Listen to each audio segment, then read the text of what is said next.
Welcome students.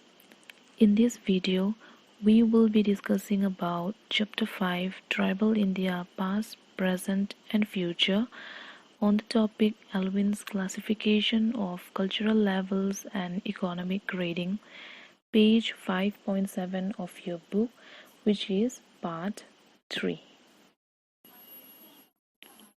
To start with, let us begin with who is Alwyn.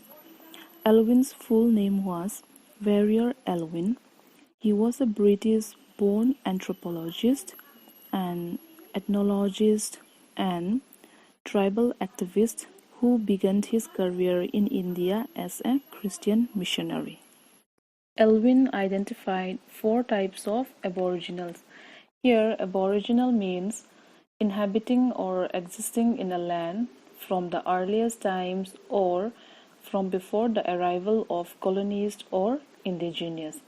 It also means like an Aboriginal are an ethnic group of India which are also called or known as scheduled tribe.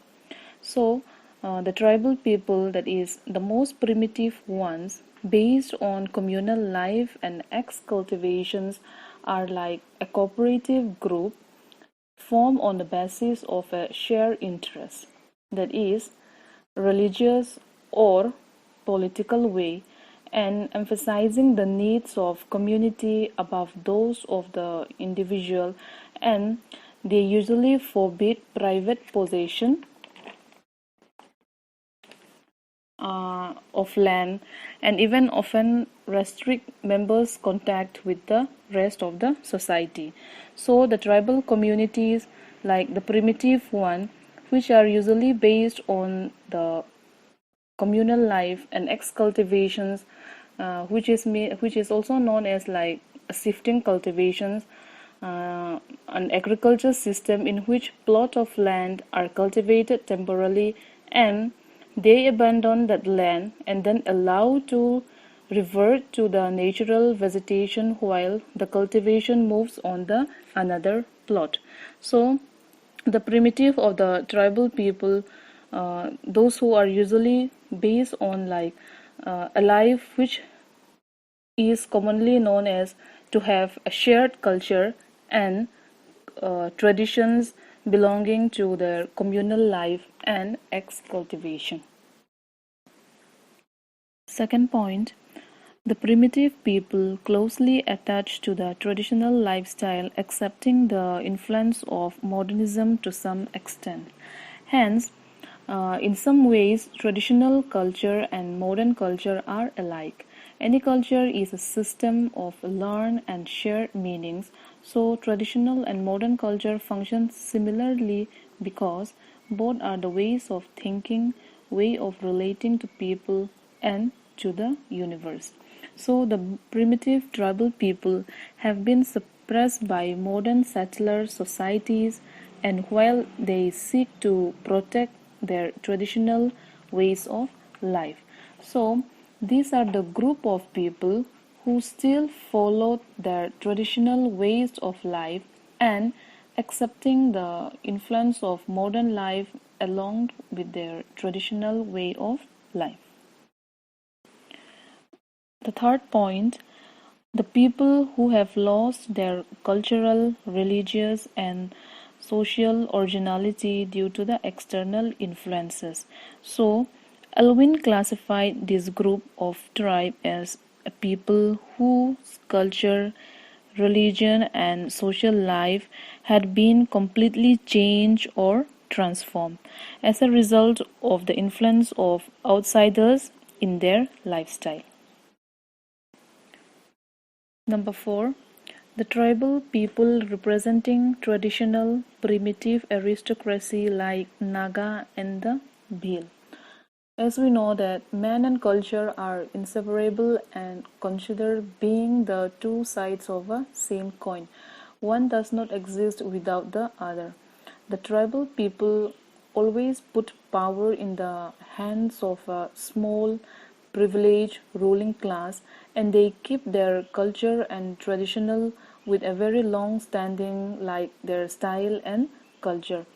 And hence, the tribal belief or behavior are custom passed down within a group or society with symbolic and significance. So, these are the group of tribals who still follow their primitive ways of life. Alwyn's classification is criticized for several factors, though it is accepted as one of the most important scheme of classification. Firstly, Alwyn's emphasis indicates towards the negative impact of external non-tribal culture contact. So, however, in certain circumstances, the culture contacts were obvious but also positive. If the tribal people had to maintain their originality without being associated with the external contact, they had to fight with many odds.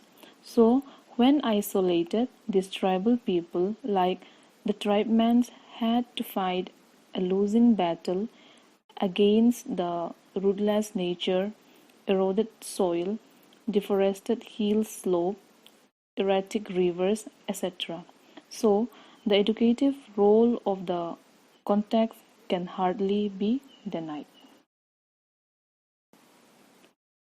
Secondly, Elwin elaborates on the maintenance of traditional life traits with the acceptation that it would help the tribal people to exist with respect. So, a smooth transition from backwardness to civilization has been supported by Elwin, but the method and the means have not been clearly stated by him. Hence, there can be no justification at all for denying to the tribal communities the comforts of civilization, even if that means material change in their culture patterns. So, man neither can remain backward nor can deny upliftment, for a planned contact can be a solution and isolation can never be alternative. Thirdly, the rate of urbanization and modernization can never leave tribal India alone. However, the culture of the external world will definitely attack and influence tribal lifestyle. So, in some area where mineral resources are explored, the technological advancement is touching the local tribal lifestyle. The main thrust should be to make the tribal people conscious enough to adjust with the coming spell of contact. Such preparation can be like of isolation, and leaving tribal people can reorient them and their traits being mixed with modernity can give birth to a very special and unique trait of human civilization. In modern contexts, another analysis presents the tribal culture that divides tribal people into three groups. Number one, the group which is totally isolated. There are few tribes which are isolated from modern world without the interference of external people. For example, the Sentinelese have been widely described as a Stone Age tribe, with some reports claiming that they have lived in isolation for over 60,000 years. Secondly, the group that suffers from some immediate problems due to culture context, and the tribal people due to the changing circumstances. These people suffered from some immediate problems like culturally, religious ways, and also socio-economically. Thirdly, that is the third point, the group that has been already become cultured by accepting culture context in a positive sense. Some tribal groups are usually becoming more comfortable with new environment that they adopt. They have put into with whatever reason it is. So the transfer of values and custom from one group to another is being adopted in a positive sense. For example, the tribal groups of Kharwar and Agaria. D.N. Majumdar suggests two types of tribal cultures. One is assimilated and the other one is adaptive. Here, assimilated means blending into different culture. So, assimilated is also the process of taking in and fully understanding information or ideas into existing knowledge. These are the group of tribal people who whereby individuals or groups of differing ethnic heritage are absorbed into the dominant culture of a society. Number two, adaptive.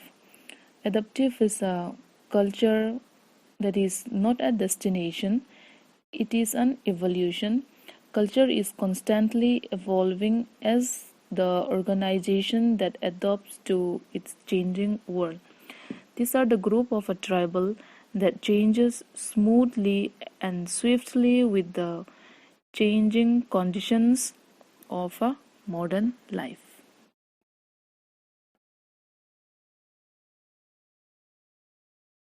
The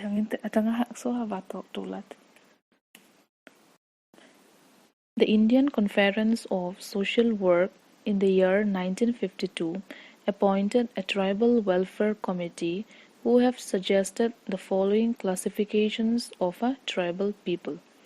Number 1, tribal communities.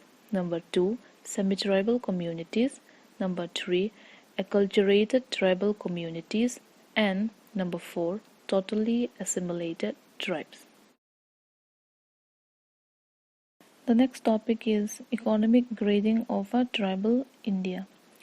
Economic disorganization and disintegration have serious effects on tribal people of India that can be classified on the basis of the variety of economic organization. The Indian tribes can be divided into four categories along economic line. Number 1, tribal living in and around forest region. Number 2, people depending partly on forest and agricultural resources. Number 3, tribal depending on agriculture primarily with secondary support from forest resources. And lastly, number 4, a category who works in the industry. Number 1, most of the tribal population who lives in and around the forest region, they are specially the tribe that is related to food gathering and hunters and shifting cultivations which falls into this category. For example, the Khadars of Cochin, the Malapataram of Travancore, the Palian of Madras and the Panian of Wayanad are some of the examples. The second point, people depending partly on forest and agriculture resources. There are some tribes who depend partly on forest resources and partly on agriculture resources. The Khamar, the Baiga, the Reddy of Bison Hills belong to this category. Any policy on forests will have a serious impact on the first and the second categories. Number 3, tribal depending on agriculture primarily with secondary support from forest resources. A part of Indian tribal population depends on some form of agriculture, primarily with a secondary support from forest resources. The tribes of northeastern India belong mostly to this category. Number 4, a category who works in the industry. A new economic category has emerged among the tribal who supply the major workforce in the industrial belt. Due to loss of land and forest resources, the tribal people are compelled to opt for professions in the industrial sector. They are losing their regional traditional identity and also fail to absorb in the mainstream culture and society. These people are suffering both from identity crisis as well as economic helplessness. The attention from a part of the government and society as a whole is required for this group. With this, we have completed discussing about classification of cultural levels of Indian tribes and economic grading. Thank you.